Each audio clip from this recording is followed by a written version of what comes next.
Hello, folks. Welcome to Fearox Frank Reviews. And guess what? Happy birthday to me! Yes, today's my birthday. Along with Dolph Lundgren and Roseanne Barr. Ugh, that's not good. And, and Dennis Miller. Huh, wow. Who knew I actually had a birthday with several famous people? But you know who else's? But you know who else's birthday is today? It's actually the end of my 5-day holiday that ends with my birthday. That's right, it's Godzilla Day. Yes, it is. Oh, and today we're going to review the next chapter in the Showa Godzilla film series. Why the Showa film series? Mainly because of the fact that a lot of people tend to overlook it. Yeah. I mean, everybody looks at the Heisei film series or Heisei film series. I mean, hell, Godzilla versus Destroyer has a literal 100% percent on Rotten Tomatoes. Not even joking. Literally, stop the video right now and go take a look at RottenTomatoes.com. Type in Godzilla versus Destroyer, the last film in the Heisei series. It's got a perfect 100% score. And yet, none of the Heisei films made it actually were nominated for an Emmy. That is fucking bullshit. The Oscars are fucking bullshit, but to make up for it, I'm going to review the original Showa series from this point onward. So every Godzilla film onward will be from the Showa series. And today's movie is the sequel to the first film, and most possibly may actually have the idea, maybe a candidacy for making the ideas for the second film for Godzilla Minus One, if they continue the storyline in the way they're doing, which hopefully they will, because it's a huge moneymaker. Today's movie is Godzilla Raids Again. Oh, yeah.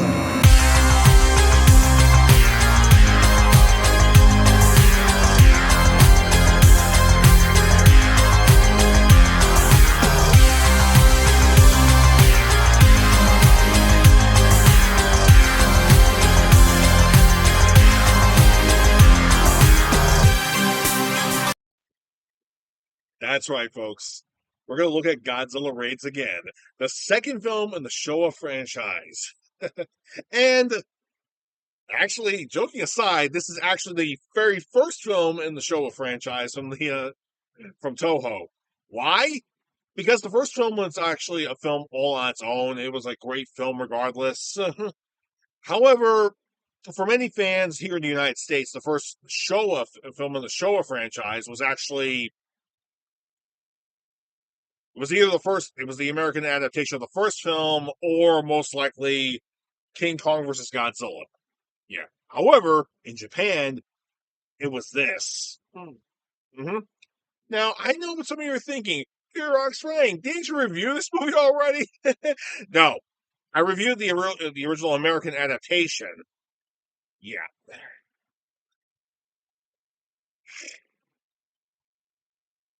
Mm-hmm. Just looking at this thing right now, you see, last time around when I actually looked at this film, I reviewed the American adaptation called Gigantus the Fire Monster. Now, here's the thing. The first Godzilla film was a huge gamble by Toho because they were struggling financially, and they made a couple of good films at the time. And, well, they actually had a problem with one particular film they were supposed to do, but the location they were supposed to film it in, let's say the location didn't want anybody that was Japanese in the area. So, yeah, so they decided to make a huge. So because of that, the creator Tomoyuki Tanaka decided, I wonder if we should make a monster movie. As he's flying back to the sea, he's flying back to Tokyo, looking out at the sea, and that's where it spawned the idea for Godzilla. And thanks to the Beast of 20,000 Fathoms giving him even more inspiration, we have the iconic Godzilla we have today. Oh, this is it's a good thing that the movie was made. It was a huge gamble too. How much of a huge gamble? Well, I'll put it this way: the movie was actually ranked number 2 highest grossing film in Japan that year in 1954. Yeah, it actually lost to Seven Samurai. which ironically the actor who plays Dr. Yamani in the movie actually plays one of the samurais in Seven Samurai, which is a great fucking movie, by the way. And is it better than, and let me ask you something, is it better than the Magnificent Seven? No fucking shit it is. If you haven't seen it, you better fucking watch it. I mean, yes, it's in Japanese and it's subtitled, but a lot of people, when they watch it, they go, yeah, I see why the Magnificent Seven actually was an American remake of this. Actually, joking aside, Seven Samurai is the only film that never got a remake. What the fuck, people? But, joking aside, some after the movie actually became a huge hit, later on, they decided to make a sequel. And it's a quickie sequel. Now, what's a quickie sequel? Well, it means that they mainly go right back into filming, right maybe several weeks, or maybe not even a month later after the first film was a huge hit. Like seriously, like for if the movie was released here in the United States around that point, rather than Japan, the movie would have been such a massive hit over here.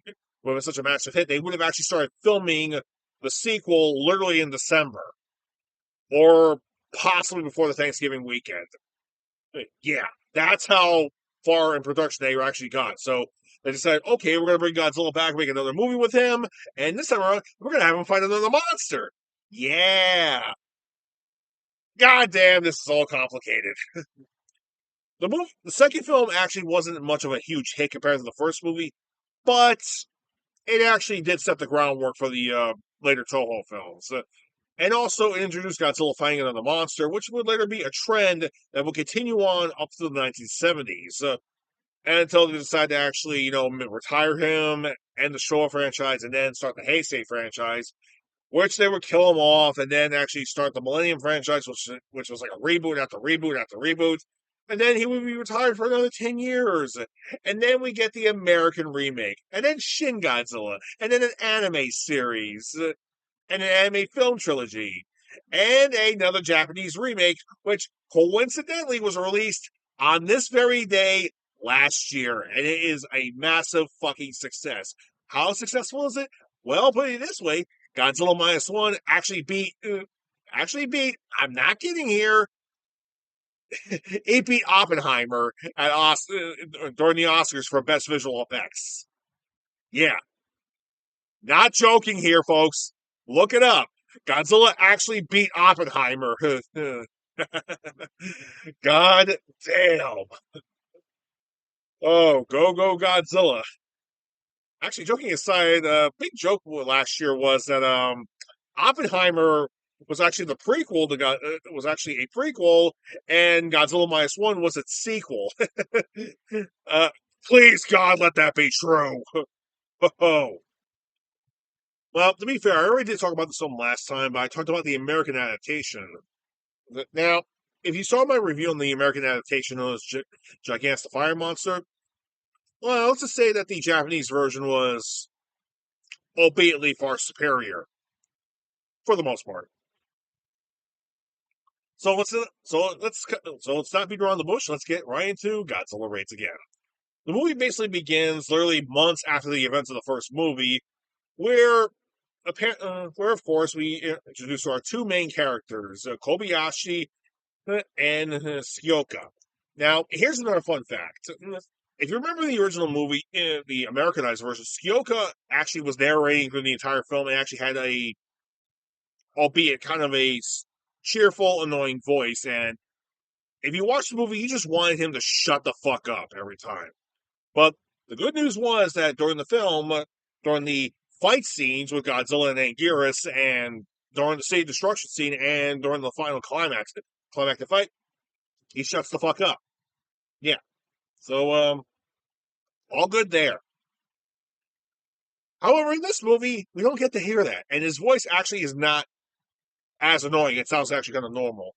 And Kobayashi's voice, well, joking aside, like he had like the worst voice actor in the entire film. He goes like, I don't know. So, help me, please, help me. Agent dead. Yeah. Oh no. So help me. It sounds like Goofy was voicing him. What the fuck? I mean, seriously, it just sounds so annoying. However, in this version, his voice actually sounds normal. I mean, literally, if you hear him talk, I mean, if the actors were talking in English, his voice sounds more like, oh, damn, man. I gotta listen. I owe my life to those nagging idiots. Shit. Yeah, and his personality is completely different from the Americanized version. I mean, the Americanized version made him look like a freaking dimwit, but in this version, he sounds like an actual normal person. Like an actual normal person. And honestly, to be fair, when he actually dies in the movie, it's much more impactful in this version than it was in the American version. I mean, when you watch the American version, you're like, "Oh, please, God, let him die!" Boom, he dies. Yay! In this movie, you're like, "Please don't let him die. Please don't let him die." Ah! Yeah, huge difference. Trust me. It all comes to the voice acting and the tone of the voice.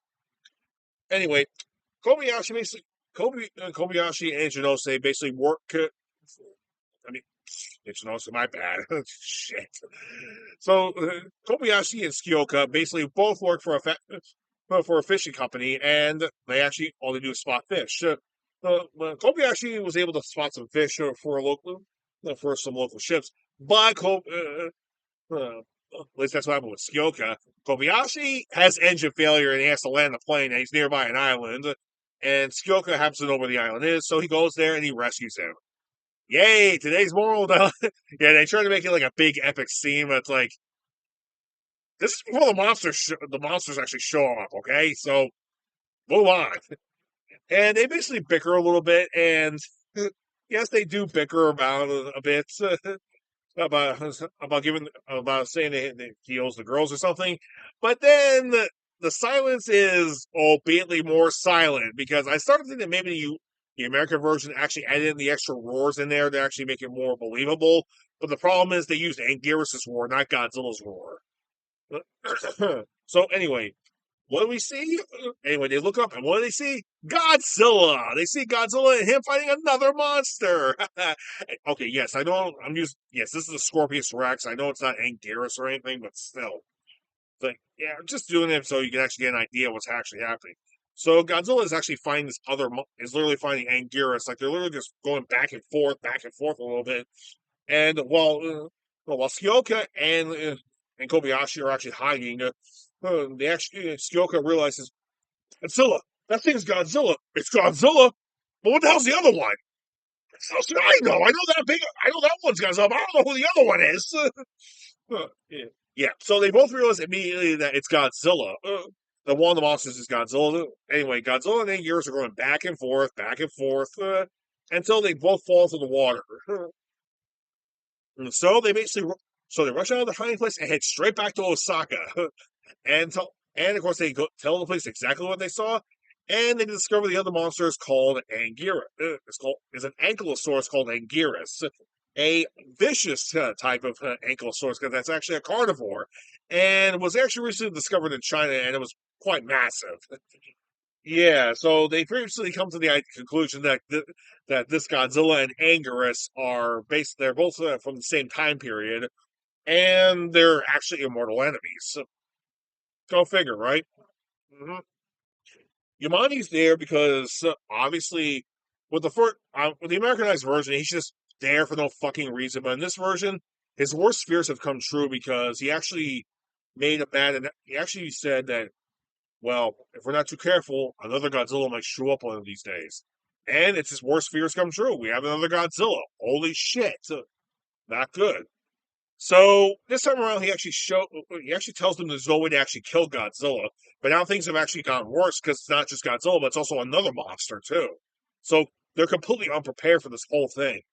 So what happens is he shows them a film reel of what Godzilla actually did to Tokyo, which is basically which is actually footage of him destroying the power lines and attacking the railroad station.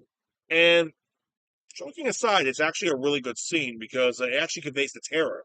I mean, if you watch the scene and turn the volume up, all you see is just the footage and the film reel just going. Yeah, no music is playing or anything. There's no stupid dialogue. No, it's just mostly silent, and then you see the footage, and all you hear is the film reel. And let me tell you something. It's effective as all hell. Yep.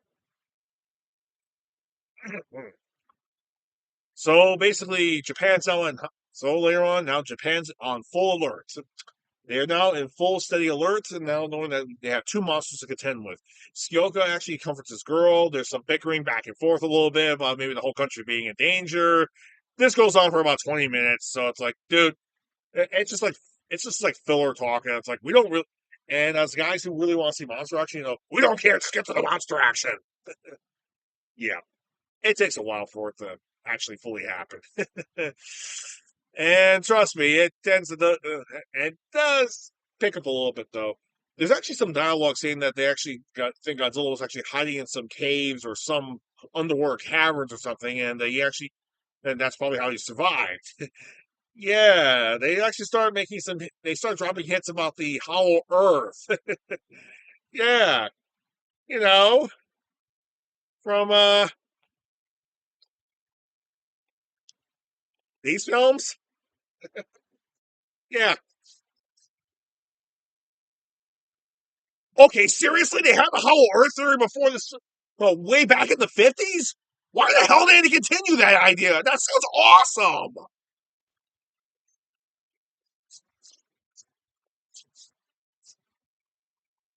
So they go on. So basically, they go back and forth about like saying Godzilla's nearby. The city's on Japan's on full alert, and then okay, he turns around and he leaves. Okay, great. So Japan actually decides to celebrate. People go out and have the time of their lives, and this whole thing happens in Osaka. Yeah, we see Kyoko with his girlfriend, and they're having just the time of their lives at a local at a Osaka dance. Oh, that's nice. Until the alarm goes off, telling them that Godzilla is actually close by, and he's actually arriving at the scene almost any minute now. Oops. So yeah, the whole city basically evacuates, and they completely black out the entire city. They literally black out an entire district that's actually close to the water. That way, Godzilla won't be attracted. Because during the film's logic, they actually find that Godzilla is actually highly attracted to bright lights because it makes him think of the atomic explosion, and it angers him.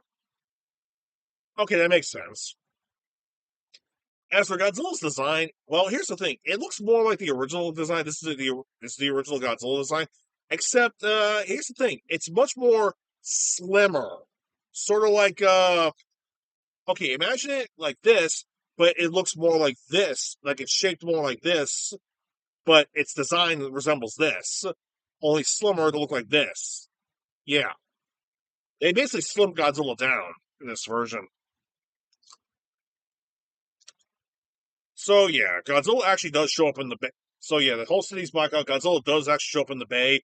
The police and the defense department actually get ready for him, and the air force is nearby, actually flying planes overhead to drop flares. They actually get his attention. Godzilla just comes rushing right in there, and then he's ready. He's coming up. It looks like he's about to go to shore until he notices all the planes dropping all the flares. What does he do? Well, he looks around. He roars, tops over a small lighthouse, and just starts heading back to sea. Great, just great. Skyoka was able to get his girlfriend out of the city to her father's house, to her father's home out in the hills outside of Osaka. But while Kobayashi was there, saying that they had to go back to get the boss and some of the other people out of the city. So they head right back. At this point in time, the city's now is breathing a sigh of relief, knowing that Godzilla is actually leaving. But something really bad happens. We have a episode of Cops actually happening, where we see a bunch of convicts being transported out of Osaka, but they subdue their guards and actually escape, and we have a chase scene. Yeah, cop style in Japan. Actually, the fuck my king. I would actually like to see an episode of Cops that has Godzilla in it. Seriously, how awesome would that be? Actually, it'd be fucking scary now that I think about it. So forget it. So yeah, eventually Kobayashi and Skyoka actually meet up with the cops. They actually join them in the pursuit against the convicts. The convicts actually steal a truck. like one of those Packer trucks, and they just flop and they drive right through.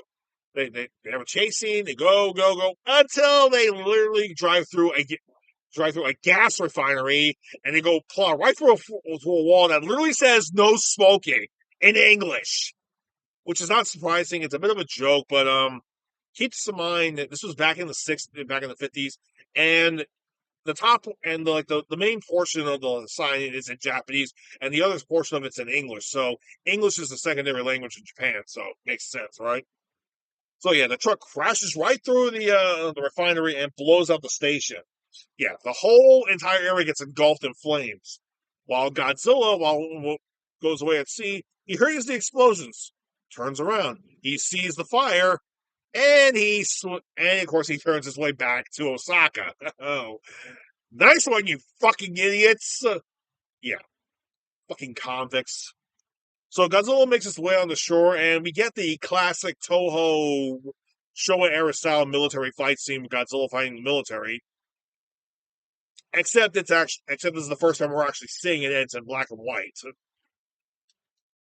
So yeah, they're hitting him with everything he's got, and of course planes are attacking him. He shoots them down with his atomic breath, or his atomic fire, whatever you want to call it, though. And he's basically just trashing the whole area. So Skyoka and Kobayashi actually meet their boss at their station, and they're actually shocked by this. But the boss sees something in the distance. What is it? Anguirus shows right up, and we have an epic monster throwdown. Yep, Godzilla, and the entire scene is mostly just Godzilla and Anguirus just wrestling with each other, just fighting all over the whole goddamn place. And in case you didn't realize, like I said in the previous review, there's actually scenes where okay, they're actually supposed to be moving like this, particularly because in real life they're actually running really fast. Because in real life they actually crank the camera speed upward. Because how they did the effect was they actually cranked the camera speed upwards and they were moving real fast. But when they played it back normally, it looks like the characters are moving slower than normal because they're massive giants. However, there were several cameras that well, they were actually going slower they were actually going slower by mistake. So when they were done, so when they played it back, it looks more like this. Yeah, it literally looks more like that. It's ridiculously crazy. It looks completely nuts. But as crazy as it is, it looks realistic. Yeah. So this looks phony, but this looks more realistic. Who the hell saw that coming? More importantly, why didn't they continue this in the rest of the film franchise? I mean, technically they do in some sections of the movie, but when the Heisei series happened, they didn't even bother doing it. So I'm like, you bastards, you should have kept it like that. In fact, animal behaviorists actually looked at the footage as they did kind of laugh in some sections. They said, yes, this is actually kind of true. But when the animals are fighting in Mortal Kombat, they actually move at a very quick pace, especially large animals. So seeing two kaiju-sized monsters, actually kaiju-sized dinosaurs, actually brawl like that real fast makes a lot of sense. And the whole entire fight sequence is two guys in costumes, which are both actors who play Godzilla, by the way. One's Haruo Nakajima playing Godzilla, and the other actor playing Anguirus, second actor, who actually did some of the scenes that Haru was unable to do, due to the fact that he was suffering from heat exhaustion from the suit. So yeah, we have two Godzilla actors playing Godzilla and Anguirus. Go figure, right? And they also use puppetry and close-up effects. And it's actually pretty effective too, joking aside. The only problem is some of the puppet work doesn't actually match the suits, which is ridiculous. And during this fight sequence, we see that they trash the entire goddamn city, and the remaining convicts that actually escaped drowned in the subway system. I don't feel bad. These assholes deserved it. Yeah, this whole city destruction thing. Yeah, you did it. You did this. You convicts deserved it. Did this. You deserve to die a horrible death. Oh, so to be fair, the first batch of convicts actually got killed from a gas refinery explosion, while the remaining ones actually got killed via drowning because Godzilla and Gears are brawling nearby, and they fall into the river, and they actually collapse within the river, and the river goes into the subway system. Actually, that's a really horrible. That's actually a way worse way to die. So fuck it. There's actually entire sections of the fight scene actually viewed from Skyoka's girlfriend's perspective, and she looks out from the window, and we see the whole city's on fire. It's supposedly a matte painting, but it's actually it looks like a matte painting that actually looks like it's moving or something. So it's pretty decent effect, and the whole thing being black and white makes it even more dark and more effective. And we go back to seeing the two monsters fight again. They just go back and forth, brawling around like crazy. Yeah. So, also, here's a bit of an interesting thing about Anguirus.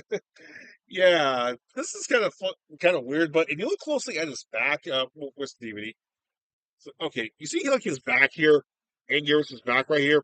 Yeah, it turns out that there was a bit of an interesting design they actually made for him originally, and they did shoot this beforehand, but they did a lot of reshoots because the first time it looked ridiculous, and so for the rest of the film they just patched it up. Now, if it looks like the back part of his plate, now if it looks like the back part of his spikes are trying to split apart, like right, it looks like the back part of his spikes are trying to split apart. That's because originally they were supposed to split apart. Yeah, originally the idea was actually have his back split open, revealing that he had wings underneath it like an insect, and he would fly just like a beetle. So his design is actually supposed to be a mixture of an ankylosaurus and a beetle. Yeah. So it's an ankylosaurus with the wings of a beetle, and his wings are underneath the shell. And if you look closely, how the shell looks like it's breaking apart. Those were actually some of the original scenes with the original suit, and they actually did shoot some scenes with the back splitting open and him flying for a little while. But the effect looked kind of ridiculous, so they scrapped the whole thing. And like they scrapped the whole thing and said fuck it, and just made it just look like two dinosaurs fighting each other. But here's a bit of a bit of an interesting fact. Apparently, many kaiju fans actually knew about this. And you know what? You know who else knew about this? The author of Atomic Rex. Yeah, Matthew Diliani. How you say your last name? Yeah. Okay, be fair, dude. I'm reading your books, and I'm actually liking what I'm reading here so far. I'm actually working on my own kaiju book series, though, and yeah, I do like the Atomic Rex book so far too. I actually just finished book two. I'm gonna try playing game book three sooner or later, and then book four, and then book five. As for the rest of the Atomic Rex books, I'm probably gonna get them sooner or later. But I'm getting a little off track here. Here's what I want to say: the main adversary to Atomic Rex is actually the giant snapping turtle, the giant alligator snapping turtle, who actually shoots out acid or actually soaks up acid from his mouth. So a lot of people thought that maybe it's a kind of a ripoff of Gamera, because Atomic Rex is kind of like Godzilla in this franchise. But yeah, he really is. The giant turtle named Torias, Totai, no, Tori, no, Tortias. Yeah, there we go, Tortias. Yeah, Tortyrus. Yeah, Tortyrus. Yeah, here's an interesting idea about Tortyrus. As our main heroes are trying to lure him to Atomic Rex, guess what happens? They thought he was just going to swim. No, his shell actually splits open and actually reveals he has wings, just like a beetle. Yeah. Now a lot of people think, "Oh, that's pretty inventive." Yeah, but here's the thing: that actually originally originated from Anguirus from this movie. And joking aside, that sounds like an awesome idea, but given that the effects budget at the 50s at the time, considering the fact they didn't actually couldn't pull the effect off easily, yeah, it's been scrapped. Although, considering how great Godzilla Minus One was, and this is possibly going to be the blueprints for the sequel to Godzilla Minus One, they may actually put that back as Anguirus' design, and actually give him the ability to actually fly like a beetle. Here's hoping. Am I right? But anyways, back to the fight. They continue, Godzilla and Anguirus go back and forth. There's actually several moments of silence when we just see the two of them just like pacing each other. And a lot of people thought they should be roaring, but honestly, seeing that their mouths are open, it's not like they're roaring. They're just like they're about to like literally bite each other or something. So they just go back and forth, like they just size each other up, and then they continuously fight again. Though, and we hear the sound effects again. But seriously, those moments of silence when you see them going back and forth, that's actually kind of realistic when you think about it, though. As silly as it looks, it makes sense. So they continuously fight and fight until Godzilla actually bites down on Anguirus' neck. And this is actually kind of reminiscent of what happened with the Stegosaurus versus Tyrannosaurus scene from the dinosaur segment in Fantasia. And knowing that this is going to get a little weird. So eventually, they actually destroy the last castle in Osaka. Godzilla bites down on Anguirus' neck so hard, he actually breaks the spinal column. He actually bites the neck so hard, he cuts the femoral arteries and breaks the neck, basically killing him, basically immobilizing him, and he bleeds to death. So Anguirus actually just topples over into the river, and he bleeds to death. Godzilla shoots his atomic breath, and covers the whole area in fire, destroying Anguirus. So yeah, Godzilla wins the fight, kills Anguirus, and then disappears. Yeah, we don't see him again.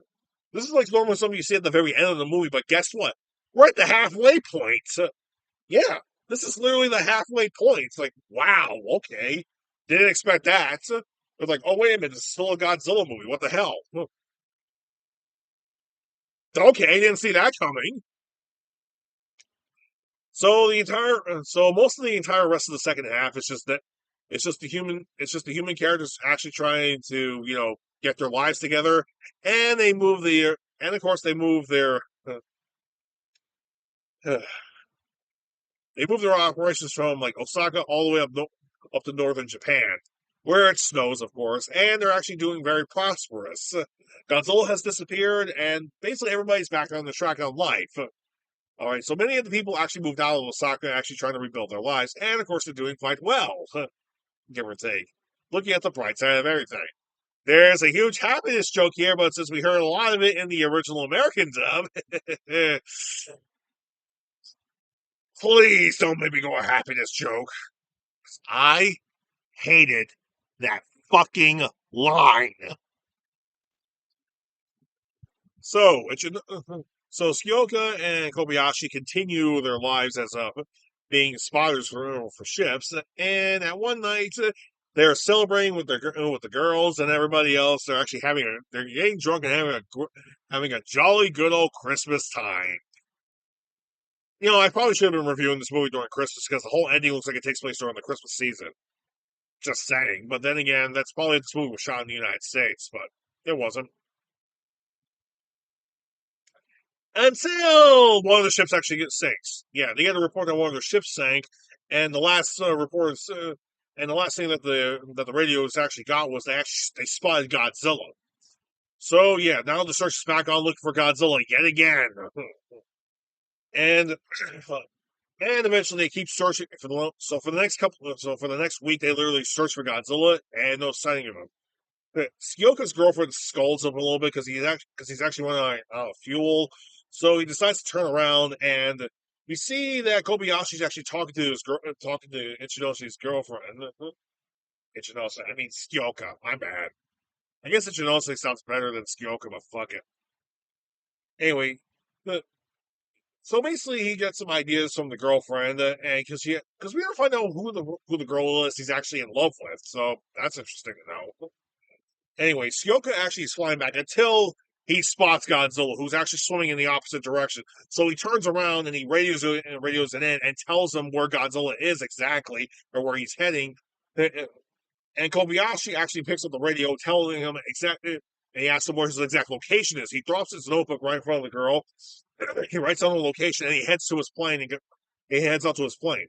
The girlfriend, being a little nosy, decides to look, and she sees that the girl he was in love with was actually her the entire time. Yeah, interesting for this late love triangle, but wow, didn't see that coming. So Kobayashi actually comes back. So Kobayashi comes back, comes to save Skyoka. Skyoka heads back to the airbase where he comes in with a bunch of bombers, because now Godzilla's actually walking on an iceberg. Yeah, he's just walking on an iceberg or something. The original effect was actually it was supposed to be a motorized Godzilla toy going like this, back and forth. But the batteries kept on freezing and kept them actually not stopped working because of the fact that the legs kept on getting caught in the snow. And they actually had an actual snow set too. And Haru Nakajima actually didn't really complain much on this one because it was really ice cold. Because it was mostly cold during that entire set, and the suit was actually warm. So, yeah, he didn't complain much. Hmm.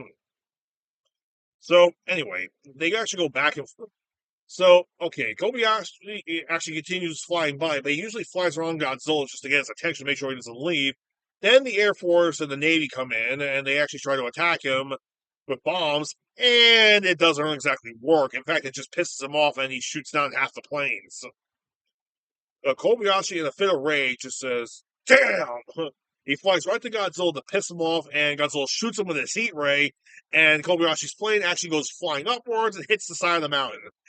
So, yeah, Skyoka watches in horror that he lost his best friend. So, but his sacrifice, but it turns out it was a good thing because his death solved the problem. Yeah, because of what happened, the snow actually starts hitting it and it starts coming down by Godzilla's legs, and gives Skyoka an idea. Had the bombers not actually hit Godzilla, but hit the cliffs around him and actually cause an avalanche. So they start doing that. Problem is they run out of ammo, so they have to go back and refuel and load up. While the U.S. Godzilla's partially buried at this point, and Skyoka's girlfriend actually tells everybody that Kobayashi is dead, and everybody's sad. All the silence for Kobayashi. You will be missed. And what happens next? They go over the plan. They actually go over a plan. The Air Force and the Army go over a plan of how to actually stop. The Self Defense Force go over a plan how to stop Godzilla. And this time it actually will work. So they go ahead and do it. And Skyoka gets his own plane to actually use to fight Godzilla in. The Navy actually sets up a bunch of oil drums right in front of Godzilla while he's still stuck in the ice. But he does dig his way out of the ice, and they shoot. And a couple of planes come down to annoy Godzilla just a little further while the Navy personnel escape, and the Navy personnel shoot the oil drums, and they blow up, causing a wall of fire, which makes them go back. I know what you're thinking. This Godzilla sounds weaker, doesn't he? Right? He doesn't sound as powerful as the original one, right?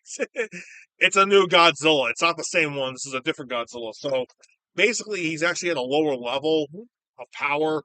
But as time goes on in the film series, he gets a lot stronger. How strong? Well, I'll put it this way: if he actually had a physical fight with the Heisei Godzilla, he would fuck him up. I'm not kidding. The original Showa Godzilla by the end of the series is so fucking strong, he can literally deadlift the Heisei Godzilla over his head 100 times and not get tired. That's how fucking strong he is. Yeah, the Showa Godzilla in the end is far more powerful than any Godzilla out there, than any incarnation of Godzilla. Even the powered up form in Godzilla X Kong. Seriously, we need a continuation of the Showa era, Godzilla. He is just that fucking powerful. But this is his early. But of course, this is the early years, so he's not as powerful yet. Oh. So yeah, the Air Force comes in and they continue doing the plan where they shoot they shoot the cliffs and they try to bury Godzilla in ice. Like literally, they shoot him and little by little, ice starts building up from his feet up to his up to his knees, up to his waist, and then pretty much up to his torso, where he pretty much gets stuck. And there actually is a shot where we actually see Godzilla's head just flopping around out on the ice, which is clearly which of course is clearly a puppet head. And yeah, this actually did happen, but apparently the puppeteer almost died from hypothermia because of the fact he was covered under hundreds of pounds of ice trying to get the effect right. So yeah, kudos to the actor who did that scene.